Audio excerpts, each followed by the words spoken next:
തൻ്റെ ചിറകിന്നു കീഴ് ദുർഘടങ്ങൾ നീങ്ങി ഞാൻ വാഴുന്നെന്തു മോദമാ പാടും ഞാൻ അത്യുച്ചമാ. സങ്കീർത്തനങ്ങൾ 46:1. ദൈവം നമ്മുടെ സങ്കേതവും ബലവുമാകുന്നു, കഷ്ടങ്ങളിൽ അവൻ ഏറ്റവും അടുത്ത തുണയായിരിക്കുന്നു.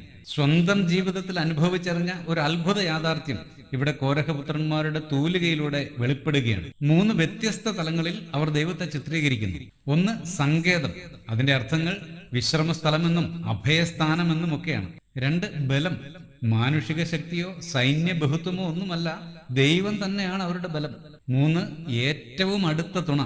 തക്ക തുണകളായ ഭാര്യ ഭർത്താക്കന്മാർ പോലും പരാജയപ്പെടുന്നിടത്ത് ഏറ്റവും അടുത്ത തുണ ദൈവം തന്നെയാണ്. പ്രിയരെ, ഈ കർത്താവ് നമ്മുടെ ജീവിതത്തിലും ഇങ്ങനെ തന്നെയാണോ? പ്രാർത്ഥിക്കാം. പ്രിയ പിതാവേ, അങ്ങ് എപ്പോഴും ഞങ്ങളുടെ ബലവും അഭയസ്ഥാനവും ഒക്കെ ആയിരിക്കണമേ. എല്ലാ കഷ്ടങ്ങളിലും ഏറ്റവും അടുത്ത തുണയായി നിൽക്കണമേ. ക്രിസ്തുയേശുവിന്റെ ധന്യനാമത്തിൽ തന്നെ. ആമേൻ.